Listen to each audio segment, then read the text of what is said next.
నమస్తే అండి. నేను మీ డాక్టర్ రమ్యశ్రీ ఎండి ఆయుర్వేద. సో ఈరోజు మనం ఒక చిన్న టిప్ తెలుసుకుందాము.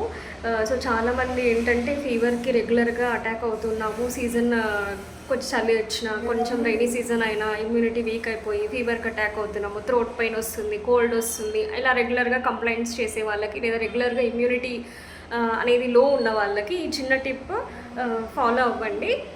సో తిప్పతీగ లీవ్స్ ఉంటాయి కదా, ఒక 1 to 2 to 3 లీవ్స్ తీసుకొని వాటిని క్రష్ చేసి ఒక చిన్న గ్లాస్ వాటర్ వేసి మరిగించండి. మరిగించిన డికాక్షన్, ఆ తిప్పతీగ డికాక్షన్ ఏదైతే ఉంటుందో డైలీ మార్నింగ్ ఆఫ్టర్ ఫుడ్ తీసుకోండి. సో అలా కొద్ది రోజులు చేయండి, ఒక 10 to 15 డేస్ వరకన్నా చేసుకోండి. అలా చేసుకున్నప్పుడు మీకు రెగ్యులర్గా వాటిలోని ఇమ్యూనో మాడ్యులేటరీ ప్రాపర్టీస్ కావచ్చు, యాంటీపైరెటిక్ ప్రాపర్టీస్ కావచ్చు, మిమ్మల్ని ఫ్రీక్వెంట్గా ఫీవర్స్ నుంచి, సీజనల్ అటాక్ ఆఫ్ ఫీవర్స్ నుంచి కాపాడుతుందండి. మీ హెల్త్ని ఇలాగా బూస్టప్ చేసుకోండి. Thank you.